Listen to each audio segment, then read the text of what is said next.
Cameras are a wonderful tool to make connections. They enable you to create a visual image of a moment in time, which is a personal moment. It's how you see the world. The snapshot that you take is coming from your eye, it's your viewpoint. And it enables you then to share that viewpoint with others or with yourself at a later time.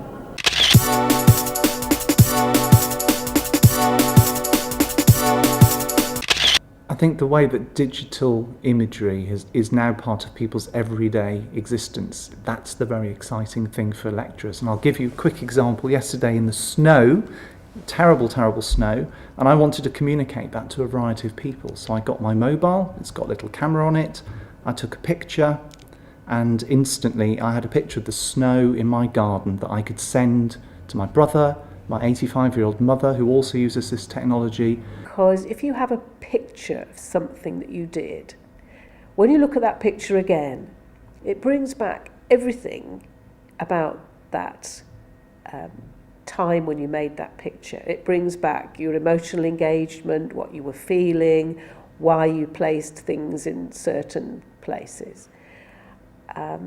So you can capture that much more effectively, I think, through a photograph than you could do through writing about it. And I didn't have to use any words. All I did was to send a message as a text with this picture, and I communicated a tremendous amount of information to them. Didn't have to use words, and they were able to interpret that in their own way.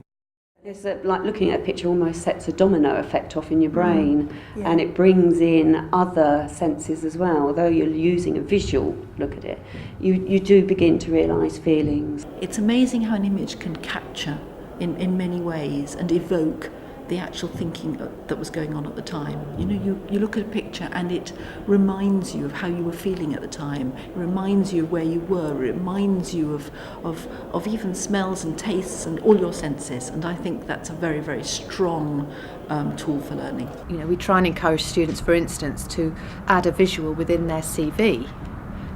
They'll make a personal statement, they'll identify their education experience, but the visual as part of that CV is going to be vital, and very often there's digital CVs now. Because there are some. It's interesting that some have got caps on and some have got headdresses. So shall I write that down? Well, the use of digital cameras is fantastic. It's stimulating and it helps you to generate ideas. It looks very And it's a great document. You can document what you've done and you can go back and look at it and you can use it for assessment and just to remind yourself of what has happened at that time. I don't know what the schooling system is like in Malaysia, whether it's... We certainly can't see anything else, can we? If it is a geography lesson, could we tell the difference? You know where we are now more resource based, where we give them resources to go and experiment, and this seems quite an old fashioned class to me. That's something that I might have before. You often see things, or things will occur to you that perhaps didn't occur to you at the time of taking it, and it's a chance, it's a history, it's a record.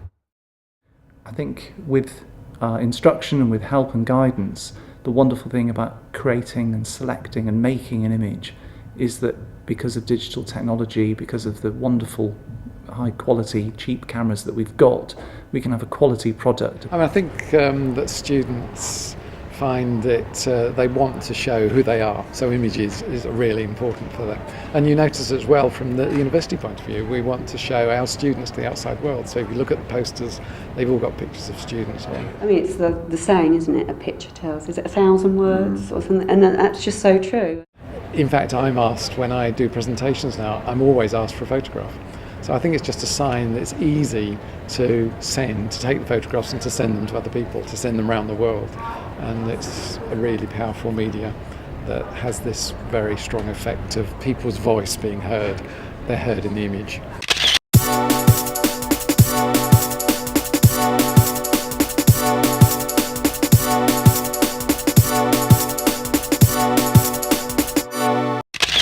I think in all of our experience of growing up, we use images to make sense of the world, and before we can write, we draw. And I think the wonderful thing about using images in student learning, in higher education, is that we're drawing on those almost primeval ways of understanding the world, and encouraging people to look at the world afresh, differently, is really what being in higher education is all about. Developing a student's identity is the main purpose of 3 years of higher education, really.